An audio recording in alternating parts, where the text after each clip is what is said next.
Hello, and you are listening to Bill Murphy's Red Zone podcast. I interview leaders who inspire me in the areas of exponential technologies, business innovation, entrepreneurship, thought leadership, enterprise IT security, neuroscience, philosophy, personal development, and more. Welcome to the show.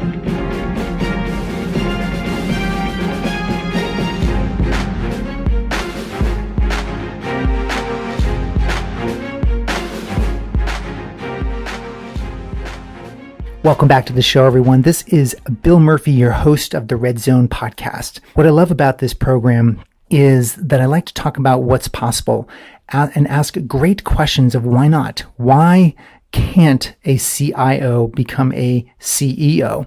And even if you don't want to be a CEO, what if you want to be the chief operating officer or the chief financial officer? I think it's a unique position you have because you can straddle all of the business departments. You can straddle them and you have access to all of the information, and that it just gives you a unique perspective.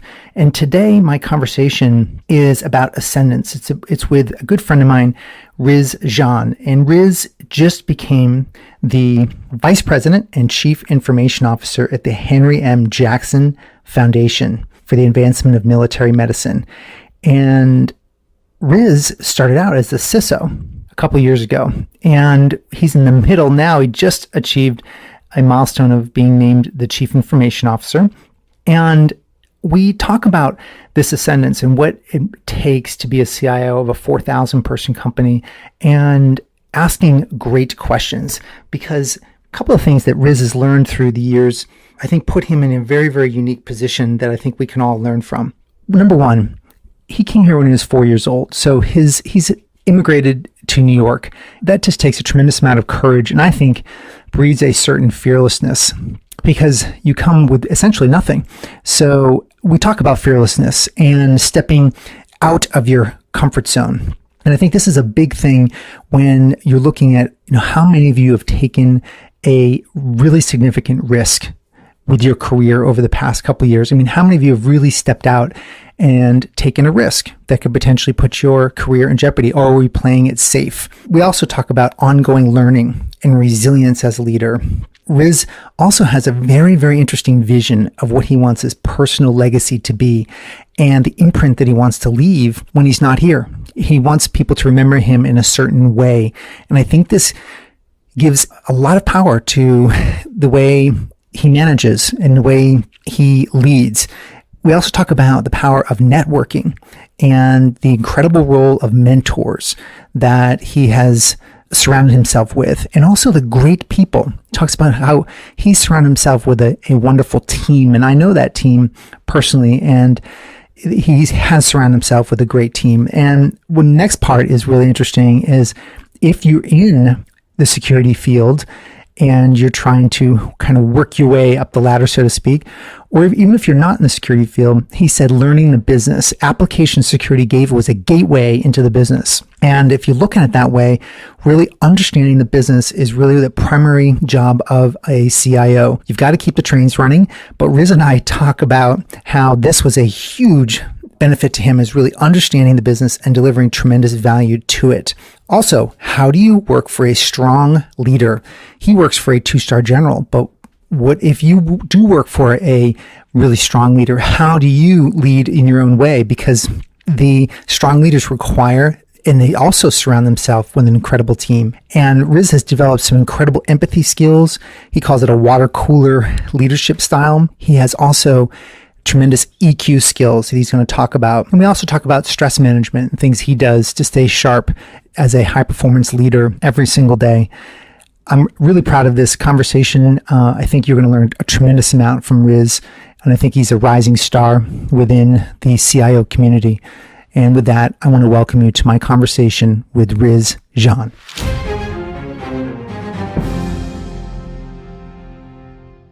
Okay, Riz, I want to welcome you to the show today. Thank you, Bill, for having me. I sincerely appreciate it. Happy to be here. Well, I tell you what, this is I've been really looking forward to this because you have just recently been named the CIO of HJF. That's correct. Okay. What does HDF stand for? Henry M. Jackson Foundation. What is the Henry M. Jackson Foundation? So what we do is we do military research for the U.S. military. So medical research for the U.S. military all around the world. So anything from clinical trials to infectious diseases, that type of work. So we're in the healthcare and the DoD sector. Oh, okay. Would you consider it a private company then? It's a nonprofit. Nonprofit. So okay. yep, we are fully funded by the government. So we are congressionally authorized to do the tasks that we have been tasked to do. Okay. And how many employees are in the company? We're about 2,600 employees. And then if you take our international operations into account with contingent workers, we're about 4,000 employees. So the goal is to take new research that was applied on the military side and bring it to the civilian side? Correct. So that's the theme. So anything that we find, right? So what we do is, for an example, HIV research. So if we do find a cure for that, that would trickle to the military and then eventually trickle down to the civilian population. So anything we're trying to solve out in the military space will always go down and bleed down into the civilian population. So that's interesting. So that's a big mission. I mean, potentially you can benefit billions of people just by some of the breakthroughs on them. I mean, there's a lot of breakthroughs that have happened on the military side. Absolutely. I think I saw a slide deck recently of all the components that make up an iPhone in 2007. Let's say there was 20 components. It was a large chunk of those components from the GPS systems and such that came out of the military. Absolutely. That's it. That's interesting. So right now you're the CIO, but you weren't the CIO prior, and you were more on the security side of the fence, right? That is right. I was the Chief Information Security Officer for HJF for the last 2 years, and came into the CIO role within the last 3 weeks. So I am brand spanking new to this world. No, this is great. So we're gonna have a lot of fun with this story. So, okay, now this doesn't happen often that I've seen, at least, the CISO takes on the CIO role, but I know it was hotly contested for this, and you won, which is great. And let's talk a little bit about your trajectory there, okay? And talk about the backstory, and then we'll bring it forward to. Sure. I want to give people, our listeners, a chance to see what it is like and what's possible. I think part of this is what's possible and what you can do and what your goals are for your career. So where's your family originally from? Pakistan. Okay. Yes. Did your dad came over? Or you were born in Pakistan? I was born in Pakistan. Okay. My sister was born in Pakistan, and my brother. So I was 4. We're all 2 years apart. So I was 4 when I came here. Sister was 2, and my brother was about 6 months when we came to the States. Oh, okay. Right. 6 months. 6 months. Into the New York City? New York City. That's it. My father was in the finance sector, worked for the National Bank of Pakistan. So he was transferred out here. He actually had 2 options. It was either we could have landed in Frankfurt, Germany, or New York. So we landed in New York, and we came here in 1981. Why did he leave? Just because of the opportunity in finance outside of Pakistan? It was a 2-prong approach. So one, his career, and then part 2 was just a better life for his family. Okay. Yeah, and to go to the land of opportunity. Interesting. So you came in when you were 4. Correct. Okay. And what was it like when you got here? I mean, what was it? Would you have English? I mean, did you understand it? Speak English? No, I did not. Okay. So that was one hurdle that I had to get over. So I was straight mother tongue. I speak fluent Urdu. Okay. So I came in here, did not speak English, and I had some issues in school. I was not a very quick learner, so they did hold me back 1 grade. Just so I could start learning English. I mean, that was, the language barrier is tough. And so, we were all 2 years apart, but I'm only 3 years and 1 year ahead of my siblings in grade, in school. So.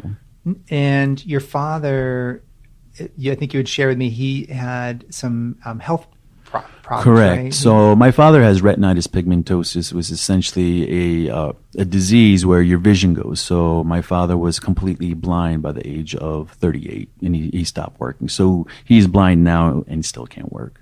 I mean, he did work through his blindness, but now it's he's in retirement age, so he's not working. Yeah, that my grandfather came over from Ireland, and who I knew very well, and started here, in Boston, and it was not a friendly place to land in Boston as an Irish. So you've heard I heard the stories, and and I saw that where they grew up in the house, and then my father, really, I guess, first generation, but I'm not an immigrant, but that mentality, it must have had a big impact coming here. And looking back, what do you feel is some of the things you learned and that kind of by coming here at 4? Oh, sure. No excuses. That's what I learned. And this goes through both my parents, right? We just touched upon my father is blind, and my mom, she did not come from a background of education. You're coming from a country where education is not across the board, right? They will not pump education to women. So I remember coming, we lived in a 2-bedroom Staten Island apartment, and it was not just the 5 of us either. My dad's sister moved in with her 2 daughters after she had gotten a divorce. So it was 8 of us. True immigrant story, 8 of us in a 2-bedroom apartment. And I remember my mom working at Dunkin' Donuts, 3rd shift, would not see her. And then when she'd come home, my dad's getting up, and she's now driving him to the train station because he can't drive to go to work. So, seeing that. The drive, it's you just scratch and claw. And, fast forward, 40 years later, 36 years later, where we are, where I am right now, my brother and sister are very successful as well. My sister works for the DOD. My brother is an entrepreneur. He has his own real estate business, and my parents are happily retired in a nice gated community, living the dream. So it all goes down to just keep fighting. And it truly is. I really sincerely believe this in my heart that you come to the U.S., you could do whatever you want. I think we lose sight of that, but immigrants have not lost sight of that. Yeah. It's a really, and what's interesting too is that you've experienced basically having nothing. And so in some respect, there's very little to fear because you experienced nothing. So from a risk point of view, there's nothing to lose because you already experienced the worst Absolutely. Case other than being homeless maybe, but still, from a lot of people can't imagine being in a 2-bedroom apartment with essentially very little amenities around Sure. you. So from a risk point of view, and I covered this in the last CIO group we had, I asked the people, how many of you have actually taken, when's the last significant risk you've taken career-wise? Are we turtling, are we or covering our assets? Yeah. Or asses. But yeah. I wonder if that comes into play with risk-taking with you. Have you ever thought of it from that angle? It's an interesting point that you bring that up. But yeah, definitely you have no fear. At the end of the day, my mentality is if I screw something up, we're not doing brain surgery here. I could always redo it, right? And you learn from it. You learn from your mistakes. You got to make mistakes to learn, and that's how you're going to get better, right? So that's great. And I think part of you and I had talked about. So we have sort of these early experiences that you had, and then you went on to college. And did you go to college? You went to college in Maryland, right? I did. I went to Frostburg State University. It's a little small school in Western Maryland. Yep. Top of a mountain, right? That's it. Nothing there. Nothing there.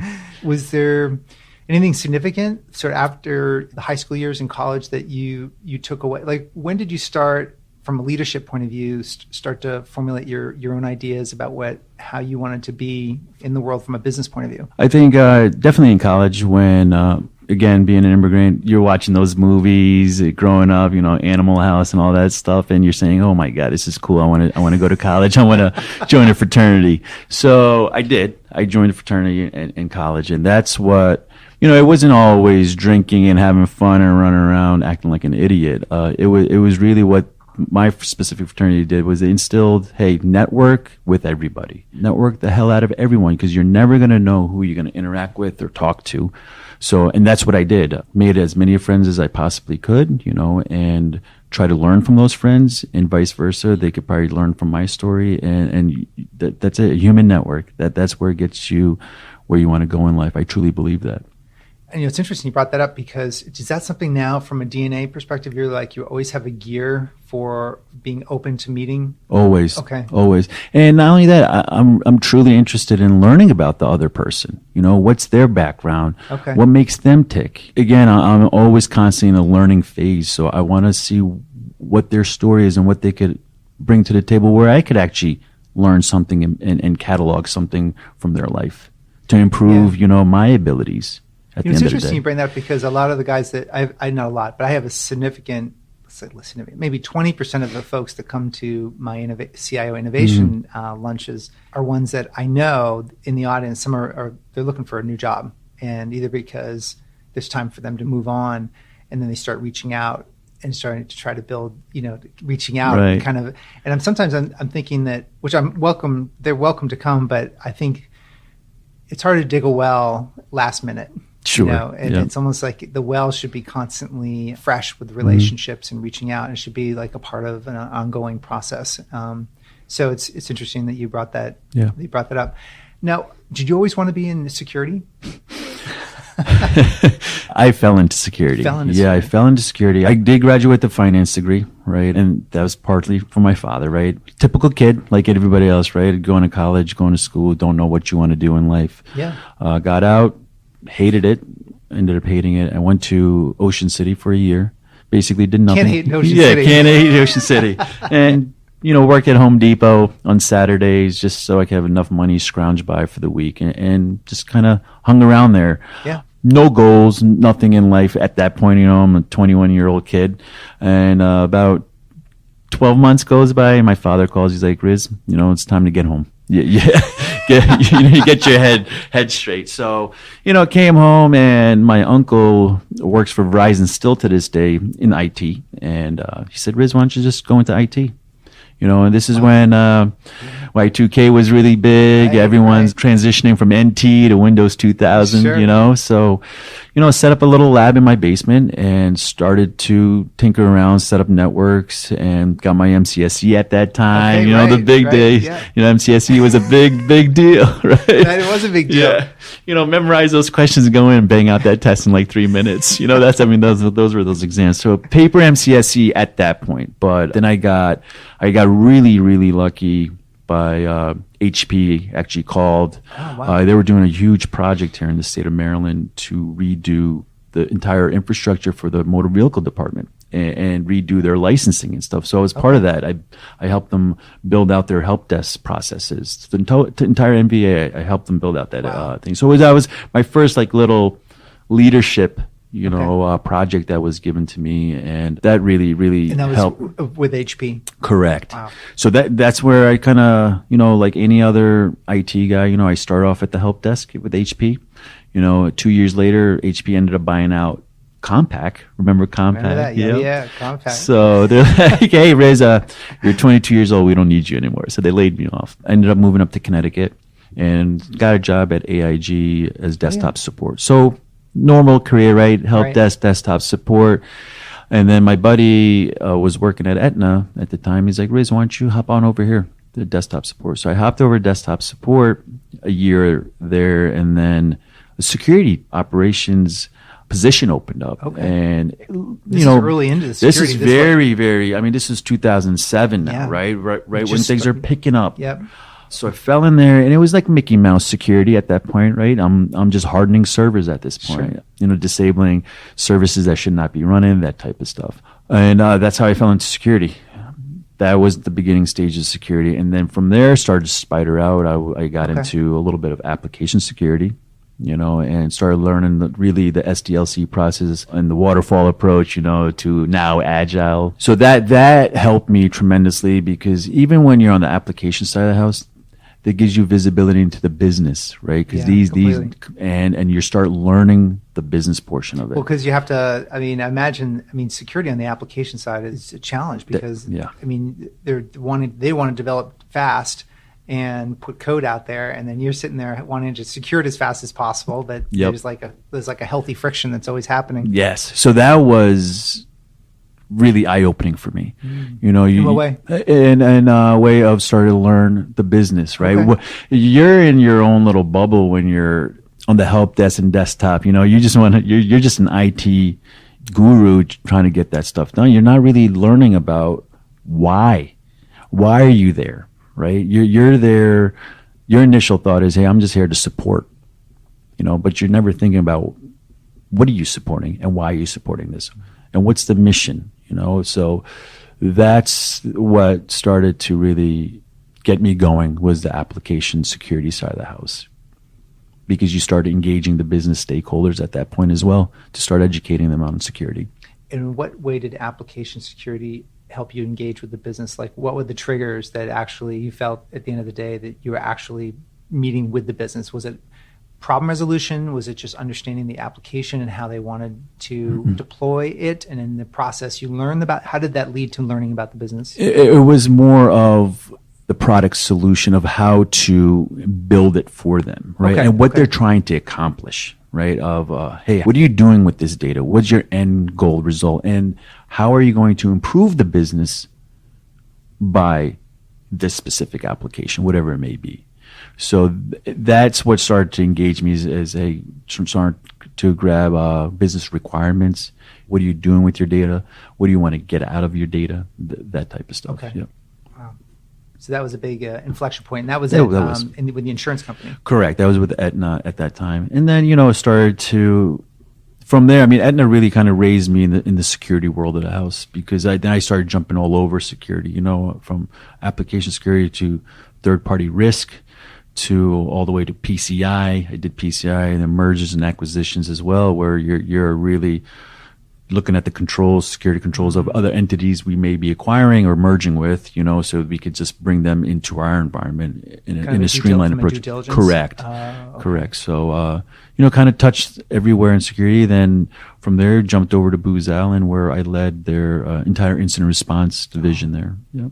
And you led that for Booz Allen or for their customers? For our commercial customers. Okay. So we were more of a retainer, right? So a bunch of our clients out there, if forensics and things forensics to all the way to tabletop exercises to even remediation of potential breaches that may have occurred.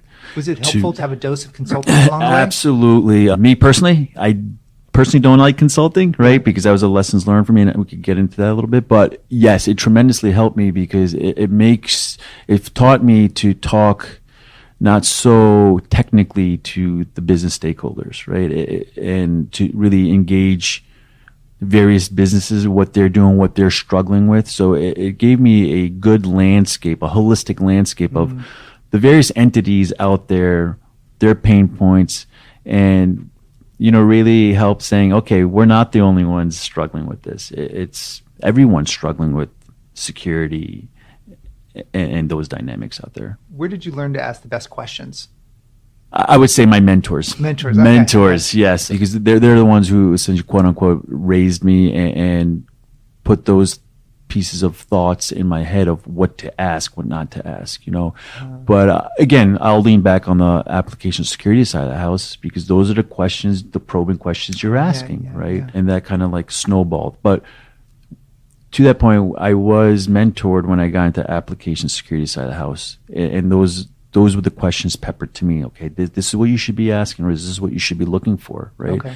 And then you start, standing up on your 2 feet, and then really start going really fine grain into why in the specifics. Was it kind of the business analysts that were coaching you, or the CISO at Aetna? Like, who was the actual mentor, or someone outside? It was just a peer of mine who's been in the game a lot longer than me. So my mentor, and it's funny that my mentor actually works for me now, and I brought him over from Aetna.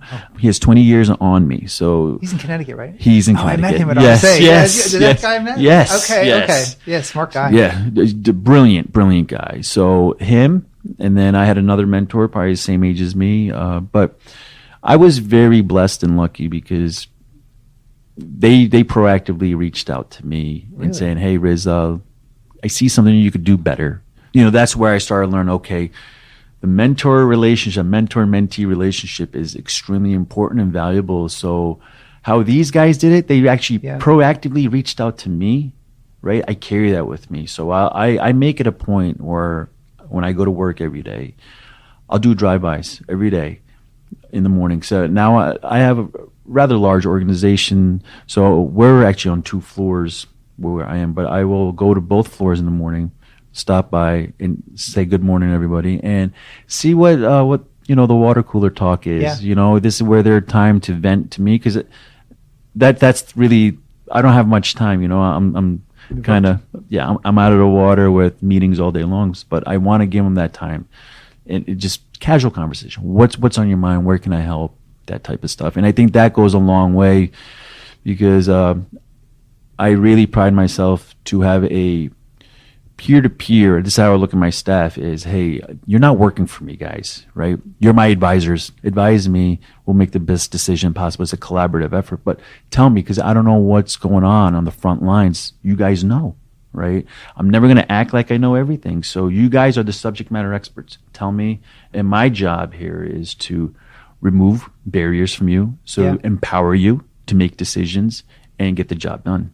Do you know The Team of Rivals, the book written by, I forget the name of the author, but it's about Abraham Lincoln? Yeah, and his cabinet, right? And his cabinet? Yeah, and he just... Well, the interesting thing, he went in directly, he wasn't trusting his generals to give him good feedback on the troops.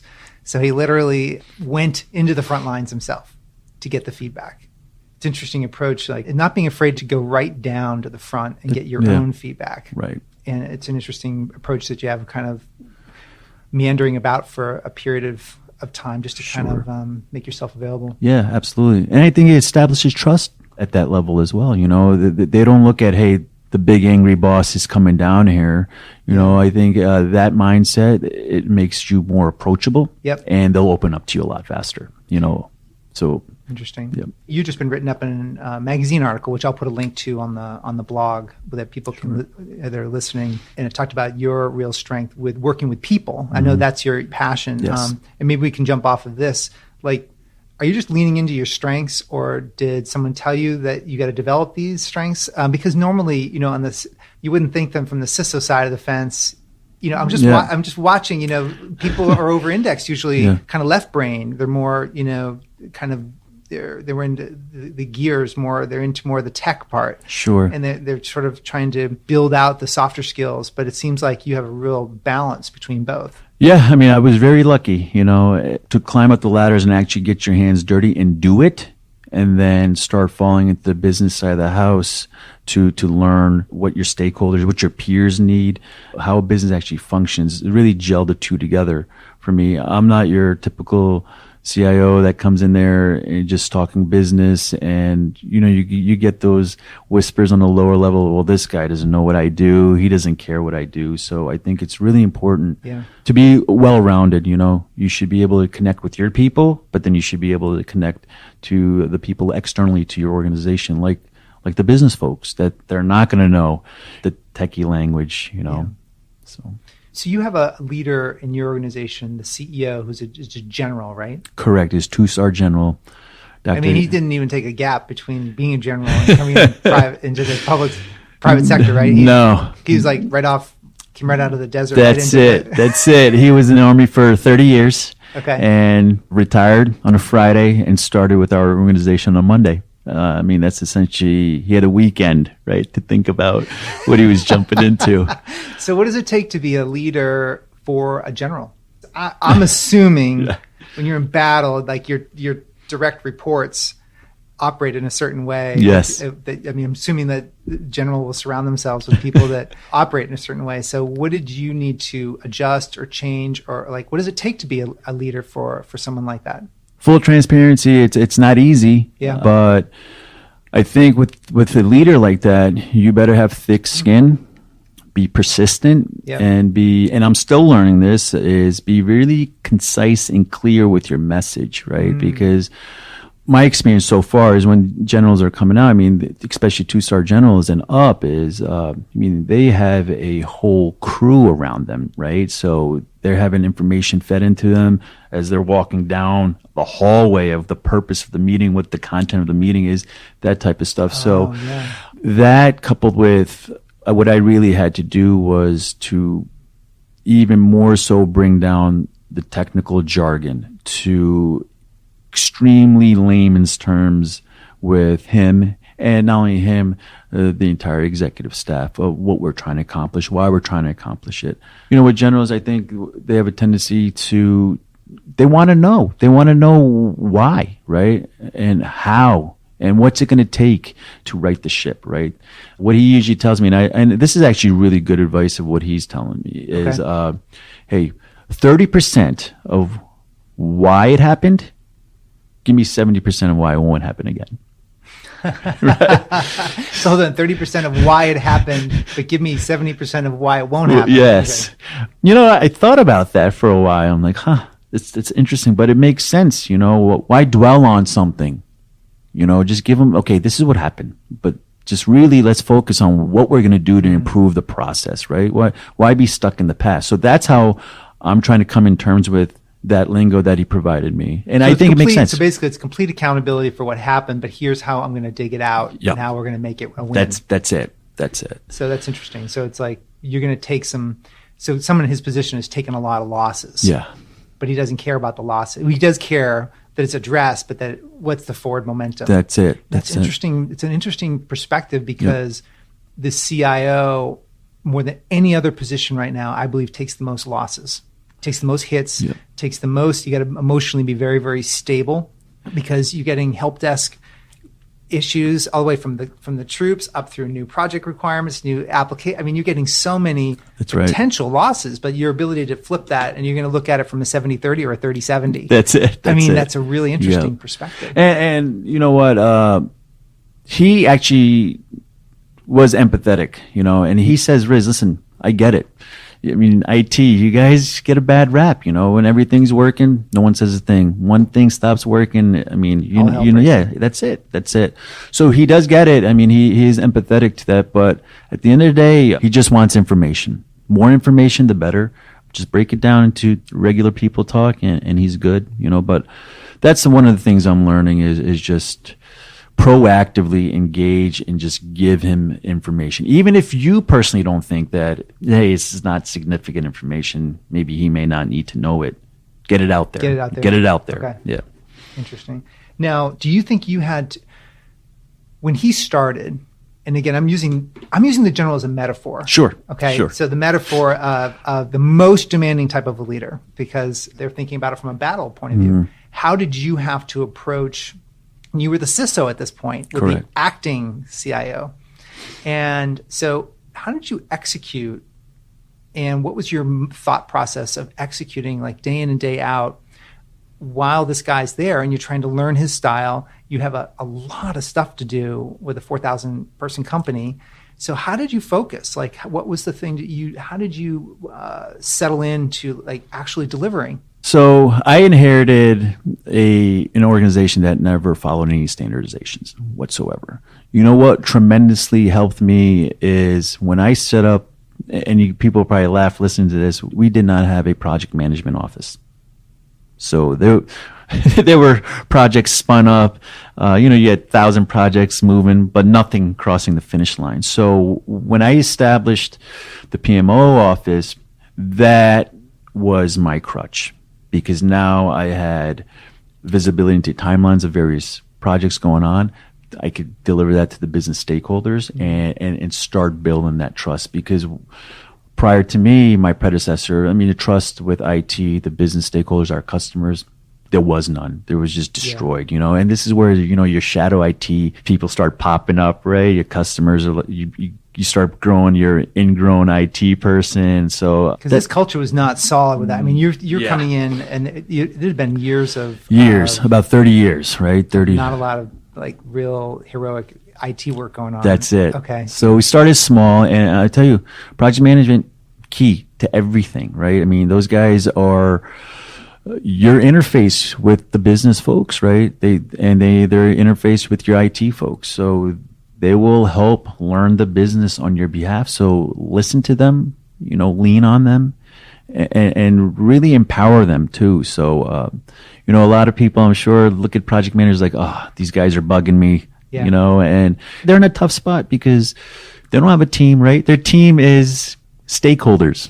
Yeah. So they're in a tough spot, and there were some growing pains there as well because you start hearing from them, hey, no one wants to do this, Riz. They don't want to do that for me. I've set up this. And I told them just be persistent. You know, these guys are coming from a place where they've never experienced this before. So it's an education that goes into it too. You know, change does not happen overnight. And not only that, you're fighting cultural resistance as well. You know, when people are certain to do, we're creatures of habit, right? I mean, you wake up in the morning, you floss, brush your teeth, or whatever it may be. and someone comes across and say, hey, we have a new way of doing that. We have a new way you could floss your teeth, brush your teeth. So start, don't do that anymore. I mean, it's a culture. I mean, it's a shock to your system to start changing that way. So you're introducing a lot of culture shifts. A lot on all fronts. I mean, there was nothing that you're really keeping. I mean, you're completely almost giving a reboot. Absolutely. From the ground up. I mean, we have a digital innovations team. We just recreated, simple things. IT steering committees were not meeting. Was not even established. We established that to really involve the business, right? And to talk to them and start building that relationship. So what is the one thing that you get completely pumped up about the job? About the job of being, the top dog in the organization? Like, what gets you just pumped up to be in that role you're in? I just love when my guys come to me with a smile on their face and saying, "Hey, we just did this. We just finished this, and the customer is happy." That's what makes me happy. This is now, I get it, right? Customer happy, we're all good. But I'm coming from a point of view where my guys, right, made the customer happy. I am proud. That's what makes me happy, is the persistence and the bold moves that these guys are working. I mean, this, Bill, these guys scratch and claw and work hard. I mean, these guys are 24/7, on call. I mean, if there's an outage everyone depends on these guys. So, and it's not an easy job that the guys on the front lines have. So that's what gets me pumped up, is, investing in my folks. Yeah. Whether it be training, to us talking things out, to whatever it may be, to promotion, to shifting one person from what they're doing, what they've been used to another position. I mean, for an example, I saw one guy's on my level 2 support, right? Yeah. It's been there for a very long time. And sour grapes, right? Comes in there, poor attitude.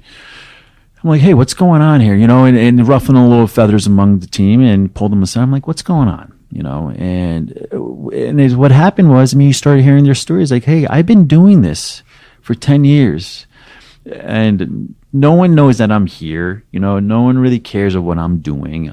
So why should I care? Like that mentality. Beaten up guy, right? And it took a toll on him. And all around, people don't even want to work with him. So I said, listen, here's an opportunity on the security side of the house. Are you interested? Completely different. And I go, you have zero background in security, but at least you know the tools from a technical standpoint. Sure. I will pump training into you. I will surround you with good people. Are you willing to do this? Because I think you can do better. Yeah. Smile ear to ear, because these guys were never even sat down, spoken to, asking them, hey, what do you want? Where do you see your career going? Right? So if you could just invest some time in career development, and really show an empathetic, piece in you, that you truly care about somebody. I mean, their mood changes instantly. So he's instantly changed from that conversation. When I walked out, smiling ear to ear, gleaming, was like, I can't believe it. Someone actually heard him and sat down, took the time to talk to him. So it's the little things like that go a really long way, Yeah, it's interesting you bring that up, because the one of the innovation themes, people are like, where do I find these real innovators? Where do I find these real? And first of all, my initial thought is, because you need to start with you. But when we get beyond that, then we're like, okay, let's find some people on staff that are real kind of like the Patricks. The guy, one of my gentlemen, not everybody's wired that way. Yeah. Well, one of the strategies I learned from Singularity is you actually try to find the people that are on HR probation within your organization.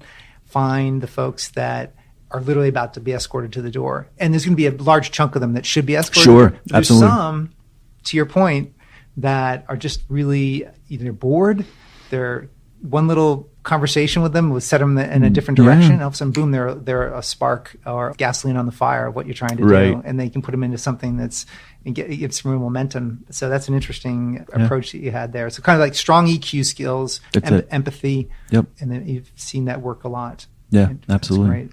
What about stress management? Does that ever come into play? Well, I mean, this is interesting. It's like you had to execute for your boss who has certain expectations, and then you've got to get some wins. But then everybody around you is looking for you to be the kind of this stable leader. You can't be bouncing like a cat in a hot on a hot roof. So how do you balance that yin yang sort of thing? Is there something you do to help? I mean, hey, listen, we're all human, right? At the end of the day, and it wasn't easy. I could tell you right now. I mean, I have a tendency to wear my emotions on my sleeve, and in the beginning stages, I was kind of bouncing around a little bit, reacting. So what I tried to teach myself was, all right, got to settle down, and you cannot react instantly to try to come up with an answer within 2 seconds of a very challenging question, right? So to try to ease my mind, really slow down my mind, because me personally, my mind is always going. I'm trying to think about what's coming, what's next, so what do I have to do? So I downloaded an app, Insight Timer. That's what that app is called. Oh, yeah, so Insight Timer, yeah. So it just kind of, meditation helps, and your breathing techniques helps. But I don't want to go like full Buddha here either, right? I mean, but I've been meditating for 25 years. Yeah, and it helps. It does help. Yeah, just calms you down and really helps you, put things in perspective. Part two to that is, I've always been a gym rat in the gym, but what I changed is I was always lifting, heavy weights and all that stuff. But I just started running.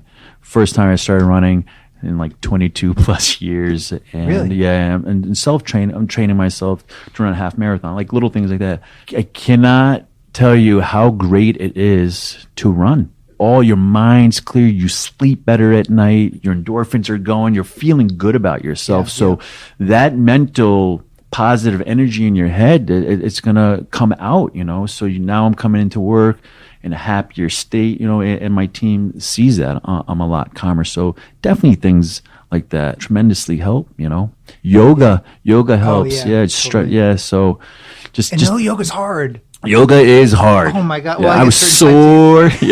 But it's hard, But I think it's good though, when we're talking about running, and I'm a big runner myself, and the yoga has been great for mobility because, our hip flexors, when we're seated right now, that's actually not a great for the hip flexor. And when runners need, and then yoga does like open your hips up and open make you be more mobile. Yeah, absolutely. So hey, just stay active. It helps, It definitely does. Now, one of the interesting things about running that I've observed too is that I did some intervals this morning over at the track, and it really moves your breath that you can't think, which is essentially a form of meditation. Because and if you are thinking, it's sort of daydreaming, but it's not. Yeah. Many times you just focused on your breath because you're like breathless, and it's like, so I find and you don't necessarily see it when you're running, but when you stop, there's like, there's a calmness, to it. And so, absolutely. So that's what I've observed as well about physical activity and such. But I think, for the modern CIO, that got to respect the body and figure out some way to release stress, because I believe the CIOs are going to be the CEOs of the future. Right. Because you said you get access to all the lines of business, you're lateral across the business, but you've got to be able to take feedback from the CEO and be all about getting the CEO what he wants, but then you got to be aware of how people observe you from your team. And how many folks do you have in your team? 100? A little bit. So if you take 100, so you're taking into account all of our contingent employees as well, contractors and all that. So we're near that number. Yeah. Yep. Wow. So did you always have a goal of being the CIO, or is this like the way you found mentors? It's sort of serendipity strikes. No, never a goal.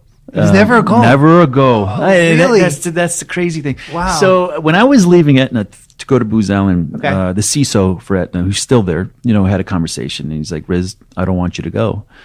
But prior to that, even he would have these skip level meetings. He wanted to meet with his staff, and he would say, "You're going to be CISO one day." And I'd laugh in my head, like, "Come on, man, get out of here. I'm an engineer. I like what I'm doing." And then fast forward, I landed a CISO job because with Booz Allen, that kind of gelled into, hey, I want to really lead now, because I've tasted a slice of pie, Yeah.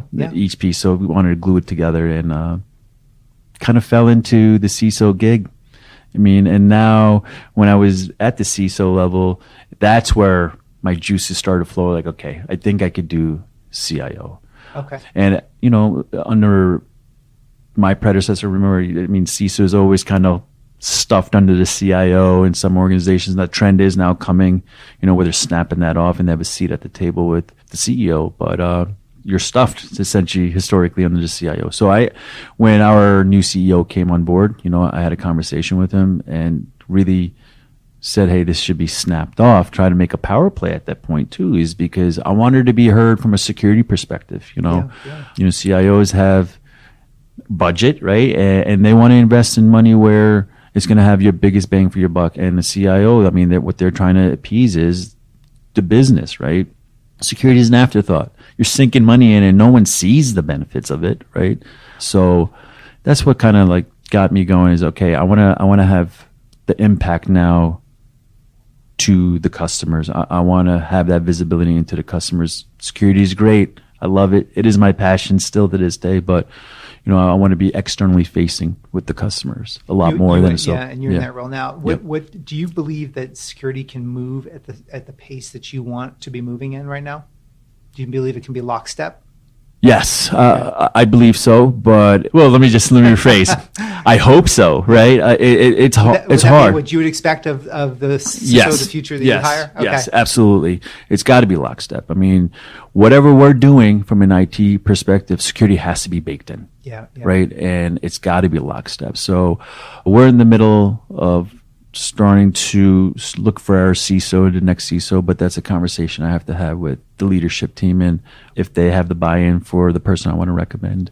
That's great. But yeah, definitely has to be lockstep. Yeah. So what message do you have as we wrap up? What do you think a good takeaway would be for someone that's 10 years younger than you, 30, maybe 25, maybe 35, and they're looking at the arc of their career? What's a word of advice, a book, a course, a self-reflection that you looking back could sit down if you were sitting with someone? What would you tell them if they said, someday I want to be a CISO or someday I want to be a CIO? What would be of the 10 things, one or two that you would say to them to really focus on? I think trust yourself and trust your ability. Do not let fear stop you. I always tell people life starts at the edge of your comfort zone, right? So get after it. I mean, and go after it. At the end of the day, I mean, this is an old cliche, but this is the land of opportunity. You could do whatever you want to do, but invest in yourself. And at the end of the day, surround yourself with good people who have the best interest in your successes, right? And vice versa. You want to have some sort of impact on another person. And that's how I kind of look at it.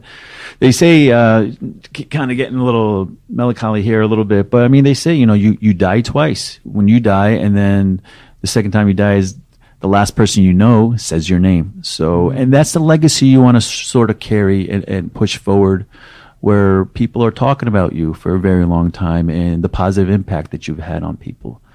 So I think that's what I would say would be the best advice. I mean, as far as it's a bigger mission. Yeah. A bigger mission for your life. Yes. Yeah. And do what you want to do at the end of the day.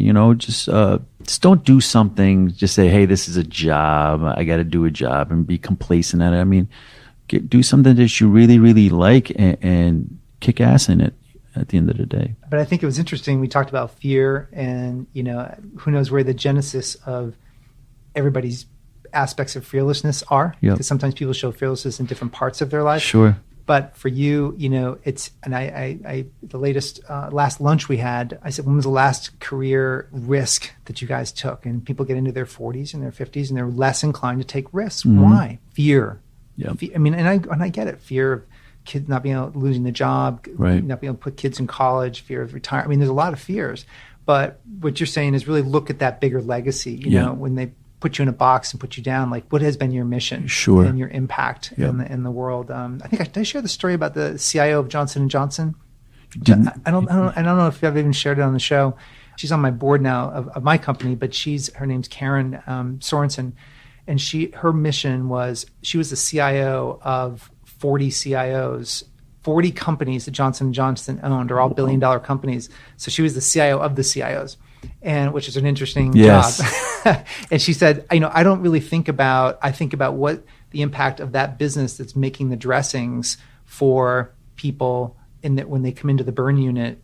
And I'm thinking about how can I help that company make a better dressing, make a better wound, a bandage, so that it's less impactful for that patient. And what's her role? So she was always mission driven about what's the mission of that particular, and that was what really motivated her. To this day, when I talk to her, she's all wired about impact and vision, which is just a really interesting way. It's funny how not funny, but it's interesting how you kind of ended our show by focusing on that as well. So I want to thank you for coming on the show today. Anytime, Bill. I appreciate the time. This was tremendous, and it's great. My first podcast. Yeah. So excellent. Thanks. Thank you. Until next time. Okay. Absolutely. Take care. Thanks. So there you have it. This wraps another episode of Bill Murphy's Red Zone podcast.